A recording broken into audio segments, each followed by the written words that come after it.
नमस्ते। विज्ञान प्रविधि कार्यक्रम हेरेर बस्नुहुने सम्पूर्ण दर्शकहरूमा हार्दिक स्वागत तथा अभिवादन। नेपाल विज्ञान तथा प्रविधि प्रज्ञा प्रतिष्ठान नासद्वारा सञ्चालन गरिने यो कार्यक्रम हरेक शनिबार साँझ यसै बेला अर्थात् साँझको 5 बजे प्रसारण गर्ने गरिन्छ र यस कार्यक्रमलाई तपाईहरूले आइतबार बिहान 11:30 बजे पुनः हेर्न सक्नुहुनेछ। तपाईहरूलाई थाहै छ यस कार्यक्रममा हामीले विज्ञान तथा प्रविधिसँग सम्बन्धित विषयवस्तुहरूलाई समेट्दै आएका छौँ। अब लागौँ आजको सामग्रीहरूतर्फ।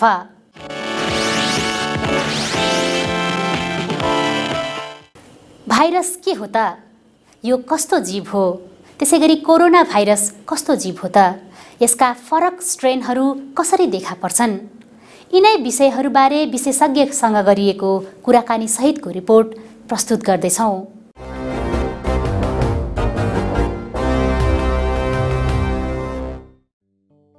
भाइरस एक अनौठो अति सूक्ष्म कण हो। भाइरस कुनै जीवको भौतिक शरीरमा प्रवेश नपाउँदासम्म निर्जीवका रूपमा रहने गर्दछ। तर श्वास प्रश्वास, खानेकुरा वा अन्य कुनै माध्यमबाट जब यो कुनै जीवको शरीरमा प्रवेश गर्छ तब यसले सजीव जस्तै व्यवहार देखाउने गर्दछ र निकै क्रियाशील हुने गर्दछ। अब भाइरस भन्दाखेरि एउटा चाहिँ कस्तो एक किसिमको कण हो। यो चाहिँ जीव र निर्जीवको बीचमा रहेको कण हो। यो यसै एक्लै बस्दाखेरि बाहिर बस्दाखेरि चाहिँ यसमा जीव हुँदैन। तर यसले चाहिँ मानिसको शरीरमा भएको कोष अथवा वनस्पतिको कोष अथवा जनावरको कोष भेट्यो भने त्यसभित्र गएर चाहिँ प्रतिकृत गरिसकेपछि चाहिँ यो चाहिँ जीवित रूप चाहिँ यसले लिन्छ। भाइरस शब्द ल्याटिन भाषाबाट आएको हो जसको अर्थ विष भन्ने बुझिन्छ। भाइरसको अध्ययन गर्ने विज्ञानलाई भाइरोलोजी भनिन्छ, जुन सूक्ष्म जीव विज्ञानकै एक हाँगा हो। भाइरसले प्राणी, वनस्पति, सूक्ष्मजीव लगायत प्राय सबै जीवलाई संक्रमित पार्न सक्दछ। थोरै उपयोगिताहरू रहे पनि मानव जगतलाई सताउने रोगव्याधिहरूमध्ये धेरैजसो भाइरसजन्य रोगहरू पर्दछन्। भाइरसै पछि यसको आकार प्रकार पनि फरक फरक हुन्छ। भाइरसको आनुवंशिक तत्त्वहरू डिएनए वा आरएनए जुन पनि हुन सक्दछ। डिएनए भाइरसका उदाहरणहरूमा हर्पिस, पक्स भाइरस आदि पर्दछन् भने आरएनए भाइरसका उदाहरणमा Rio virus, influenza virus, HIV virus आदि पर्दछन्। भाइरस यसै भन्दाखेरि चाहिँ 7 प्रकार छ अहिलेसम्ममा चाहिँ पत्ता लागेकोमा, हैन? अब अहिले अलिकति मलाई इक्जाम्पल दिन मन लागेको चाहिँ 7 प्रकार मध्ये त्यसमा चाहिँ कसो भने भाइरस चाहिँ आरएनए र डिएनए भनेर जुन चाहिँ न्युक्लिक एसिड हुन्छ, त्यो न्युक्लिक एसिड इटसेल्फ चाहिँ जीव चाहिँ होइन। त्यो न्युक्लिक एसिड चाहिँ डिएनए र आरएनए भन्ने दुई किसिमको हुन्छ र भाइरस पनि double standard DNA, single standard DNA. Double standard RNA त्यो त एकदमै कम र सिंगल स्ट्यान्डर्ड आरएनए, यसरी चाहिँ न्युक्लिक एसिड रहेको भाइरसहरू पनि हुन्छन् है। र अनि त्यसपछि आएर यो भाइरसले चाहिँ कस्तो 7 प्रकारको चाहिँ मैले भनि पनि हालेँ। त्यसमध्ये चाहिँ अहिले अब पेन्डेमिक भइरहेको महामारी भएको अवस्थामा कोरोना भिरिडी चाहिँ त्यसमध्ये एउटा चाहिँ फ्यामिली चाहिँ हो। भाइरसहरू विभिन्न आकारका हुन्छन् र ब्याक्टेरिया भन्दा पनि अत्यन्त सूक्ष्म हुन्छन्। भाइरस सर्ने विभिन्न तरिकाहरू हुन्छन्। इन्फ्लुएन्जा जस्ता भाइरसहरू खोक्दा, हाछ्यौँ गर्दा एक व्यक्तिबाट अर्कोमा सर्ने गर्दछ। त्यसैगरी नोरो भाइरस, रोटा भाइरस आदि चाहिँ संक्रमित खाना वा पानीको सेवनबाट सर्दछ। त्यसैगरी एचआईभी भाइरस संक्रमित रगत र शारीरिक सम्पर्कबाट सर्दछ। सबै भाइरसको एकैचोटि रूप लिएर कुरा गर्दाखेरि चाहिँ एउटा चाहिँ हाम्रो यो छालाबाट है, त्यसबाट पनि एन्ट्री हुन सक्छ। एउटा भयो हाम्रो श्वास प्रश्वास नलीबाट र अर्को भयो हाम्रो चाहिँ खाने नलीबाट र अर्को भयो मूत्र नलीबाट र फेरि पाँचौं चाहिँ रगतबाट चाहिँ उसले चाहिँ एन्ट्री पाउन सक्छ शरीरमा। यो चाहिँ सबै किसिमको भाइरसलाई चाहिँ त्यस्तै नै हो। भाइरसले परिवर्तनशील वातावरणमा आफूलाई अनुकूलित बनाइराख्नका लागि नयाँ नयाँ गुण भएका भाइरसका प्रजातिहरू उत्पादन गर्दछ। कोरोना भाइरस परिवारका पनि बेला बेलामा नयाँ नयाँ प्रजातिहरू, सार्स भाइरस सन् 2002 मा, मर्स भाइरस सन् 2012 मा, सार्स-कोभ-1 आदि देखा पर्दै हालको कोभिड-19 महामारीले विश्वलाई नै आक्रान्त बनाएको छ। कोरोना भाइरस भनेको अहिले मात्रै आएको नयाँ भाइरस चाहिँ अवश्य पनि होइन। झन्डै अब 70-80 वर्ष अगाडि नै पत्ता लागिसकेको कोरोना भाइरस हो। तर त्यो कोरोना भाइरस चाहिँ जसरी तपाईँले भन्नुभयो कुकुरमा बिरालोमा यिनीहरूमा पनि लाग्न सक्ने कोरोना भाइरस छन्।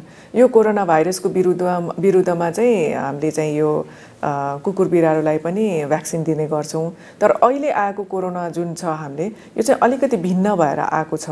यो चाहिँ सुन्नमा आएको छ कि चाइनामा चाहिँ वुहान भन्ने जुन सहर छ त्यहाँ सहरबाट पहिला उत्पत्ति भयो है। यो चाहिँ पोहोर सालै हो 2019 डिसेम्बरमा र व्यापक चाहिँ हामीले सुन्नमा आयो जनवरीतिर आएपछि हैन। यो भाइरस चाहिँ अब रिसर्चबाट पनि खोजी नीति गरिरहेको अवस्था पनि छ। तर भनिन्छ कि यो चाहिँ चमेरोबाट पनि सरेको काँचो मासु चमेरोको खाएको हुनाले र साथसाथै अनि त्यसपछि आएर कतै कतै चाहिँ फेरि यो बिरालोबाट पनि अब किनभने घर घरमा घरपालुवा बिरालोहरू हुन्छन् त्यसरी पनि सरेको भन्नेमा पनि आइरहेको अवस्था छ। र यो कोरोना भाइरस जुन यो अहिले महामारी फैलाइरहेको भाइरस छ यो चाहिँ एकदमै मानिसबाट मानिसमा चाहिँ सर्ने देखियो कि खालि जनावरबाट मानिसबाट मात्रै होइन, जनावरबाट मानिसमा सर्नलाई कुनै त्यहाँ चाहिँ त्यो स्ट्रेनमा चाहिँ कुनै मोलिकुलर लेभलमा जिनमा फरक भएर भिन्न भएर म्युटेसन भएर त्यसरी उफ्रेर आएको हुनसक्छ। जम्पिङ जिनहरू यसरी भएको हुनाले त्यो चाहिँ अब डिटेलमा कसैले पनि अहिलेसम्म दिएको अवस्था छैन। खालि भनाइहरू छन्, कुनै कुनै पेपरहरूमा लेखिएको पनि अवस्था छ। तर अहिले यो कोरोना भाइरस चाहिँ एक व्यक्तिबाट अर्को व्यक्तिमा सरेको चाहिँ भेटिएको छ। कोरोना भाइरसको सतहमा क्राउन अर्थात् ताज जस्तो आकृति देखिने भएकाले यस भाइरसको नाम कोरोना रहन गएको हो। कोरोना भनेको एक किसिमको क्राउन भन्नाले हाम्रो यो मुकुट जस्तो, त्यसैले चाहिँ त्यसको त्यो भाइरसको चाहिँ बाहिरपट्टि जुन खोल हुन्छ त्यो खोल चाहिँ एक किसिमको एन्भलप भन्छौँ हामी। त्यो एन्भलपको चाहिँ प्रोटिनहरू चाहिँ यसरी बनेको हुन्छ कि जसले गर्दाखेरि चाहिँ एकदम त्यो मजाले स्पाइकहरू निस्किरहेको हुन्छ है। त्यो स्पाइकहरू निस्केको यस्तो तरिकाले बनेको हुन्छ कि त्यो हेर्दाखेरि नै मुकुट जस्तो देखेको हुनाले यसलाई चाहिँ कोरोना भाइरस भनेको हो। विश्व स्वास्थ्य सङ्गठन WHO का अनुसार कोरोना भाइरस कुनै जीवित जीव भने होइन, यो लिपिडले घेरिएको एक प्रोटिन मोलिक्युल हो। मानवको शरीरमा प्रवेश पाएपछि यसको जेनेटिक कोड परिवर्तन भई आक्रामक रूपमा वृद्धि हुन सक्दछ। WHO का अनुसार कोभिड-19 कोरोना भाइरस एक व्यक्तिबाट अर्कोमा बिन्दु संक्रमण अर्थात् संक्रमित व्यक्तिले खोक्दा हाछ्यौं गर्दा निस्कने छिटाहरूबाट सर्ने गर्दछ। धेरै जसो यो अर्गानिजमले चाहिँ के गरेछ भने 80% जति 85% जति चाहिँ जुन मानिसलाई सर्छ त्यो चाहिँ घरमै हामीले यदि राम्ररी चाहिँ हेरचाह गऱ्यौँ भने निको हुन सक्ने अवस्था छ। त्यसमध्ये पनि 15% चाहिँ हस्पिटलमै गएर चाहिँ ट्रिटमेन्ट गर्नुपर्ने अवस्था आएको छ र निको पनि हुन्छ र 5% चाहिँ एकदम सिभियर हुने जसले गर्दाखेरि आइसियुमै जानुपर्ने त्यस्तो सघन कक्षमै बस्नुपर्ने त्यस्तो अवस्था पनि देखेको छ। त्यसमध्ये पनि 2.5% चाहिँ ठिक भएर आउने अवस्था छ र 2.5% चाहिँ मृत्यु पनि हुन सक्ने भनेर यसरी चाहिँ रिसर्च गरिएको डेटाहरूले चाहिँ जनाएको अवस्था छ। सन् 2019मा चीनको वुहानबाट सुरु भएको कोरोना भाइरसमा हालसम्म धेरै उत्परिवर्तन अर्थात् म्युटेसनहरू भइसकेका छन्। ती उत्परिवर्तनहरूले कोरोना भाइरस र त्यसले पार्ने असरमा कुनै ठूलो परिवर्तन देखिएको थिएन। तर बेलायतमा हाल देखिएको कोरोना भाइरसको स्ट्रेन भने अन्य स्ट्रेनभन्दा फरक किसिमको अर्थात् करिब 70% छिटो सर्ने किसिमको रहेको पाइएको छ। साउथ अफ इङ्ल्यान्डमा यो चाहिँ एकदम छिटो चाहिँ एक व्यक्तिबाट अर्को व्यक्तिमा चाहिँ कोरोना भाइरस सरेको भेटियो। अनि उहाँले चाहिँ एक्सपेरिमेन्ट गर्नुभएको रहेछ। गर्दाखेरि चाहिँ VUI 2020-12/01 स्ट्रेन भनेर नाम दिनुभएको छ। यसको पुरा नाम चाहिँ भेरिएन्ट अन्डर इन्भेस्टिगेसन, जुन चाहिँ डिसेम्बरको 14 तारिकमा 2020मा चाहिँ उनीहरूले चाहिँ न्युजमा दिएको अवस्था छ। अब यसमा हेर्दाखेरि चाहिँ के भइरहेछ भने जुन अहिले वुहानमा भेटिएको जुन स्ट्रेन थियो त्यो स्ट्रेनभन्दा अहिलेको यो स्ट्रेन चाहिँ 70% चाहिँ छिटो सर्ने, एकबाट अर्को व्यक्तिमा छिटो सर्ने देखा परेको छ। तर यसको मतलब यो होइन कि यो एकदमै सिरियस र त्यो वुहानको स्ट्रेनभन्दा एकदमै फरक लक्षण देख्ने, इन्फेक्सन रेट पनि धेरै हुने त्यस्तो चाहिँ देखिएको छैन। तर स्प्रेडिङ मेथडमा चाहिँ जुन चाहिँ त्यो एक व्यक्तिबाट अर्को व्यक्तिमा सर्ने क्षमता छ त्यो क्षमता चाहिँ एकदम छिटो देखिएको छ। है। र अनि यसको इफेक्ट पनि इलनेस भन्नाले जस्तो चाहिँ यसको बिमारी गर्ने जुन लक्षणहरू छ त्यो लक्षणमा पनि त्यति फरक भेटेको छैन। तर साथसाथै अहिले हामीले भन्नुपर्दाखेरि कतै कतै चाहिँ यो साइन्टिस्टहरूले चाहिँ यो पहिलाको जुन स्ट्रेन कोरोना भाइरसको छ यो कोभिड-19 को SARS-CoV-2 यानी SARS-CoV-2 त्यसको चाहिँ स्ट्रेनै एकदमै बदलेर नयाँ आएको चाहिँ होइन, त्यसमा म्युटेसन भएको हो कि भन्ने शङ्का गरेको छ। र यो पनि अझ अन्डर इन्भेस्टिगेसनै छ। तर गरिरहेकोमा यति रिपोर्ट चाहिँ आएको भनेर चाहिँ यो फोकस साइन्स फोकस भनेर जुन BBC को छ उसले पनि देखाएको छ। र साथसाथै इङ्ल्यान्डको चाहिँ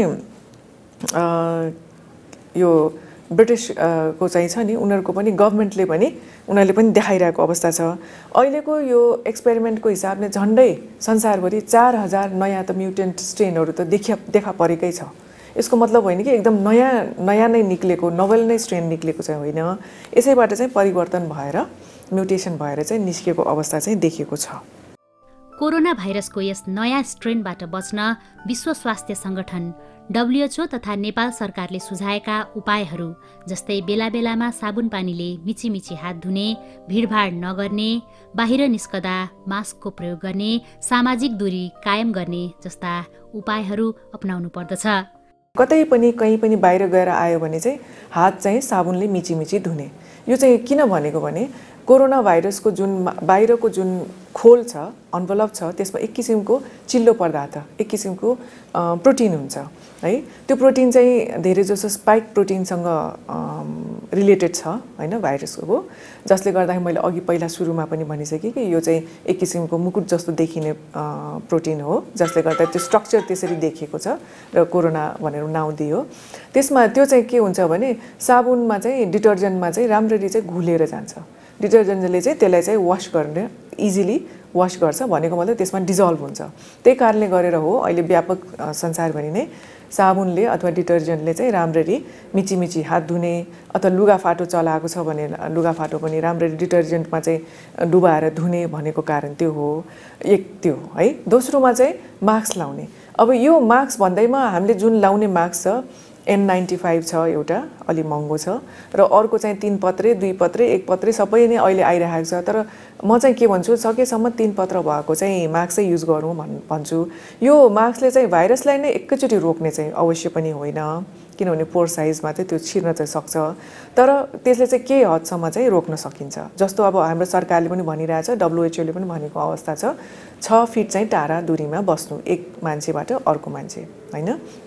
अब युनिभर्सिटिज होस् कलेज होस् हैन अथवा समाजमा हामी घरमा बस्ने या कहीँ ब्याङ्कमा या कहीँ बसमा लाइन बस्दाखेरि कहीँ बस्दाखेरि हैन अफिसहरुमा सबै ठाउँमा चाहिँ 6 फिट चाहिँ दूरीमा बस्ने।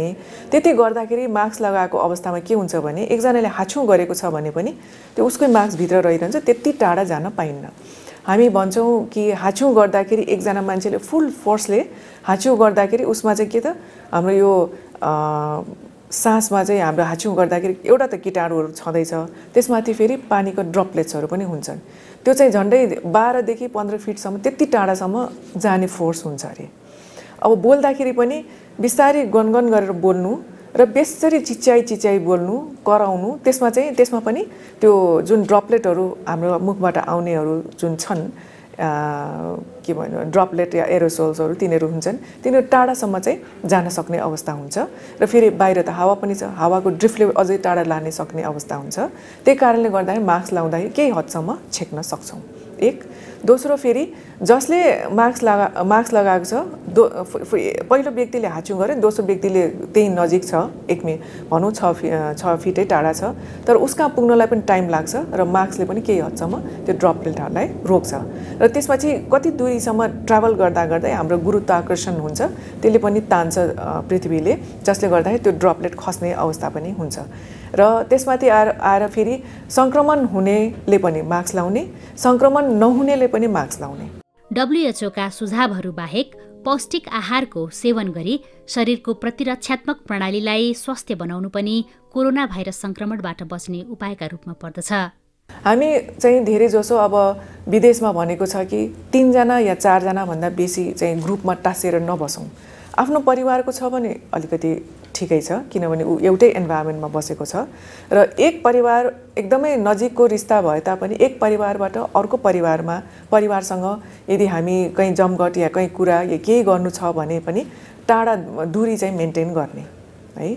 अनि चौथो चाहिँ यदि तपाईमा लक्षणहरू देखा परे, यदि तपाईलाई चाहिँ कोरोना जुन यो कोभिड-19 अथवा SARS-CoV-2 को लक्षणहरू देखा पर्यो भने आफूले चाहिँ पहिला ज्वरो आउने, यस्तो जिउ दुख्ने यस्तो नभएसम्म अलिकति सिम्पटम आफूलाई देखेको छ भने आफू पहिला आइसोलेसनमा बस्ने है। आइसोलेसनमा बस्ने भन्नाले अहिले हामीले WHO ले भनेको छ 14 दिन एटलिस्ट बस्नु भनेर। त्यो 14 दिन बसेर आफूले चाहिँ राम्ररी मेन्टेन गर्ने र त्यसमाथि पनि अब जो एकदमै आफूमा रोग क्षमता प्रतिरोधात्मक शक्ति कम भएकोहरू जस्तो बच्चाहरू छन् अथवा रोगीहरू छन् हैन, फर्स्ट प्राइमरी रोग लागिसकेकोहरू छ, डायबिटिजको जस्तो भनौँ, प्रेसरको रोगी अथवा क्यान्सर रोगी अथवा COPD का रोगी यस्ता धेरै छन् हाम्रा हैन, जुन क्रोनिक रूपले रोगी भएका छन्। उहाँहरू चाहिँ छन् भने उहाँहरू चाहिँ क्वारेन्टाइनमा बस्ने र तेस्रो फेरि बुढाबुढीहरू हुनुहुन्छ जो चाहिँ अलिकति रोग प्रतिरोधात्मक शक्तिहरू कम हुन सक्ने, उहाँहरू पनि अलिकति क्वारेन्टाइनमा बस्ने या आइसोलेसनमा राखेर त्यसरी गर्न सकिन्छ। र दोस्रो फेरि अलिकति मैले अघि पनि भने 80 देखि 85 लाई यस्तो हुन सक्छ जो चाहिँ आइसोलेसनमा बसेर पनि निको हुन सक्ने र अघि मैले भने जस्तै 15% जुन चाहिँ ज्वरो आएर अब बस्नै नसक्ने, अलिकति सास फेर्न गाह्रो हुने त्यस्तो लक्षण देखा पर्यो भने चाहिँ घरमा नबस्ने, हस्पिटलमा गएर चाहिँ तपाईले चेकअपलाई गर्ने या त्यहाँ चाहिँ आइसियुमा अथवा सिसियुमा के गर्नुहुन्छ डाक्टरहरूले चाहिँ उहाँहरूलाई पेशेन्टलाई जाँचेर उहाँहरूले आफ्नो ट्रिटमेन्टको हिसाबले उहाँहरूलाई ट्रिटमेन्ट गर्नुहुन्छ। भाइरसजन्य रोग तथा महामारीहरूबाट बच्न भ्याक्सिनहरू नै बढी प्रभावकारी रहेको विगतका इतिहासहरूले देखाउँछन्। तर भ्याक्सिन लिन सम्भव नभएसम्म भाइरसबाट बच्ने साधारण उपायहरूलाई अवलम्बन गर्नु अति आवश्यक छ। भ्याक्सिन चाहिँ अहिले मोडर्ना र फाइजर अनि त्यसपछि आएर यो अक्सफोर्डबाट चाहिँ एस्ट्राजेनेकाबाट पनि भ्याक्सिन बनाएको अवस्था छ अहिले। कति चाहिँ अब इङ्ल्यान्डको कुरा गर्दा उनीहरूलाई चाहिँ 8 करोड चाहिँ भ्याक्सिन चाहिने रहेछ, किन 8 करोड जनता रहेछ। अहिले उहाँहरूले चाहिँ 2 करोडको मात्रै गर्न सकेको अवस्था छ भनेछ हैन। अब यो भ्याक्सिनले पनि तुरुन्तै पुरै कन्ट्रोल गर्छ गर्दैन थाहा छैन, तर केही हदसम्म चाहिँ यसले चाहिँ राहत चाहिँ दिन्छ है। र यस बाहेक चाहिँ भ्याक्सिन बाहेकको अर्को भनेको हामीले अब हर्ड इम्युनिटीतिर गइरहेछौँ। हामी नेपाल जस्तो कन्ट्री त भ्याक्सिन डेभलप गर्न सकेको अवस्था पनि छैन। हामीले भ्याक्सिन लिनलाई पनि अहिले हाम्रो पालो आएको पनि छैन जस्तो लाग्छ हैन। तैपनि हामी त अब सुरक्षित भएर बस्नुपर्ने नै अवस्था छ। अनि यस्तो सुरक्षित हुनलाई त एउटा चाहिँ प्रिभेन्टिभ मेजर्सहरू गर्ने त आफ्नो ठाउँमा छँदैछ र अर्को हो यो चाहिँ हर्ड इम्युनिटी, जसले गर्दाखेरि रोग लागिसकेको व्यक्तिहरू छ जो निको भइसकेको छ उहाँहरूमा चाहिँ रोग प्रतिरोधात्मक शक्ति बढेको हुन्छ हैन। यसरी चाहिँ उहाँहरूसँग चाहिँ एन्टिबडिजहरू रेज भइसकेको हुन्छ।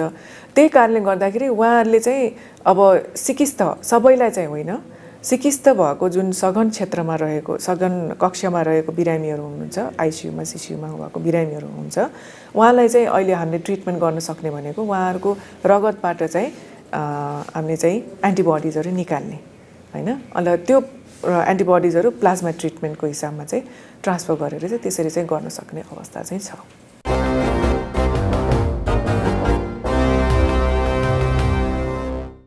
नास्ट लगायत अन्य सङ्घ संस्थाहरूसँगको सहकार्यमा नेसनल इनोभेसन डिजिटल नेटवर्क नामक वेब पोर्टलको सुरुवात गरिएको छ।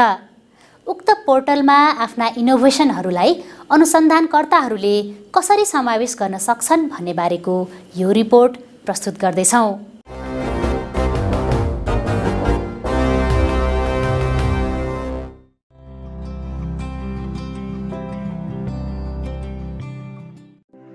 नेपाल इनोभेसन म्यापरको वेबसाइटमा नवप्रवर्तनहरू हेर्न अथवा खोज्नका लागि तपाईले अवतरण पृष्ठको मध्यम भागमा रहेको नवप्रवर्तन खोज्नुहोस् बटन क्लिक गरेर हेर्न सक्नुहुनेछ। नवप्रवर्तन थप्नुहोस् को सर्वेक्षण प्रश्नावली अनुसारको डाटाहरू नवप्रवर्तन खोज्नुहोस्मा प्रयोगकर्ताहरूलाई प्रस्तुत गर्दछ, जसमा विभिन्न फिल्टर विकल्पहरूको साथ दर्शकहरूले आविष्कारकहरू र उनीहरूका आविष्कारहरूको सूची हेर्न सक्नुहुनेछ। नवीनता सूचीमा भएका विभिन्न फिल्टर मध्ये यस भिडियोमा केही नमुना प्रस्तुत गरिनेछ।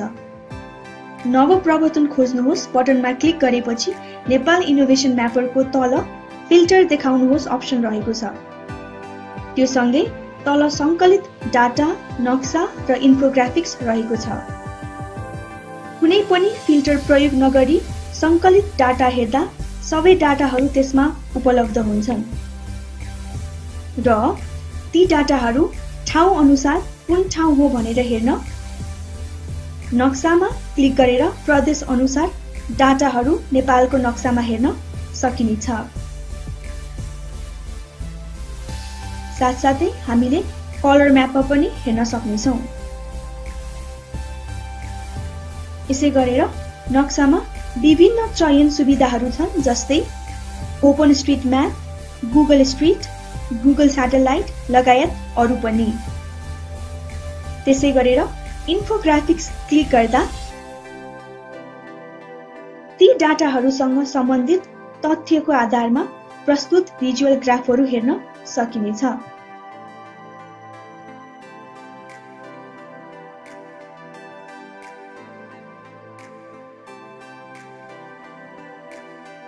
त्यसै गरेर यहाँ डाटाहरूलाई विभिन्न फर्मेटमा डाउनलोड गर्न पनि सकिनेछ।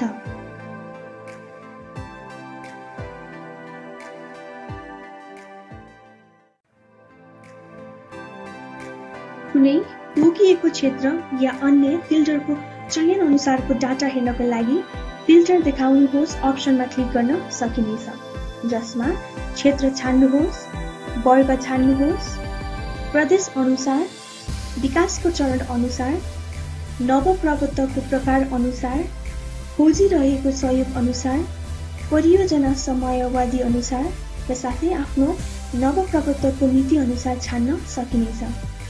उदाहरणको लागि क्षेत्र छान्नुहोस्मा स्वास्थ्य, वर्ग छान्नुहोस्मा रोबोटिक्स तथा स्वचालित यन्त्र, खोजिरहेको सहयोगमा आर्थिक सहयोग राखेर तपाईहरूले कार्यान्वयन गर्नुहोस् क्लिक गरेर खोज्नुभयो भने चयन गरिएको अनुसारको डाटा मात्र देखाउनेछ। यसै गरी फिल्टर गरेर चयन गरिएको डाटाहरूको मात्र विवरणहरू सङ्कलित डाटा, नक्सा र साथसाथै इन्फोग्राफिक्स हेर्न सकिनेछ।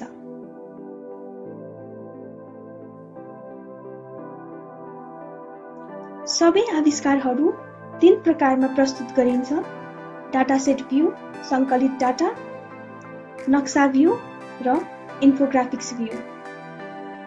सङ्कलित डाटा भ्यूमा नवीनता लिस्ट भ्यू र कार्ड भ्यूमा प्रस्तुत हुन्छ र दर्शकहरूसँग यसको नियन्त्रण पनि हुन्छ। कार्ड भ्यूमा प्रत्येक नवीनता डाटासेट थम्बनेल लिङ्कले 5 बटनहरू समावेश गर्दछ। पहिलो, लाइक बटन। प्रयोगकर्तालाई नवीनता मन पर्यो भने लाइक बटन क्लिक गर्न सक्नुहुनेछ। त्यसै गरी शेयर बटन रहेको छ र तपाईँ शेयर पनि गर्न सक्नुहुनेछ। तपाईले भ्यू अन म्यापमा क्लिक गरेर डाटा नक्सा भ्यूमा हेर्न सक्नुहुनेछ र साथै थम्बनेल लिङ्कको दायाँपट्टि मुनि सानो बटनमा क्लिक गर्दा सम्पर्क ठेगाना देख्न सक्नुहुनेछ। यसै गरी थप केही इन्फर्मेसन जान्नु छ भने मुनि बायाँपट्टि क्लिक गरेर या थम्बनेल लिङ्कमा बटन बाहेक अन्य ठाउँमा क्लिक गरेर अर्को पृष्ठमा जान सक्नुहुनेछ।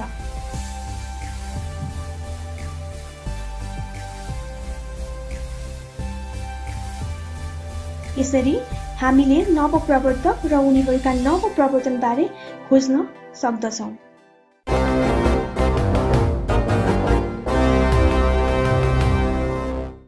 तपाईहरूलाई आजको कार्यक्रम कस्तो लाग्यो? आफ्ना सुझाव तथा प्रतिक्रियाहरू हामीलाई अवश्य पठाउनुहोला। त्यसका लागि हामीलाई पत्राचार गर्ने ठेगाना हो विज्ञान प्रविधि टेलिभिजन कार्यक्रम, नेपाल विज्ञान तथा प्रविधि प्रज्ञा प्रतिष्ठान, नास्ट, पोस्टबक्स नम्बर 3323, काठमाडौँ, नेपाल। हाम्रो इमेल ठेगाना रहेको छ vigyanpravidi@nast.gov.np। त्यसैगरी हाम्रो वेबसाइट रहेको छ www.nast.gov.np। र यस कार्यक्रमलाई तपाईहरूले युट्युबमा नास्ट नेपाल राखेर पनि हेर्न सक्नुहुनेछ। हवस् त, आजलाई विज्ञान प्रविधि कार्यक्रमका सामग्रीहरू यति नै। आगामी साता पुनः यस्तै रोचक सामग्रीहरूका साथ उपस्थित हुने नै छौँ। तबसम्मका लागि सम्पूर्ण युनिट बिदा माग्दछौँ। नमस्ते।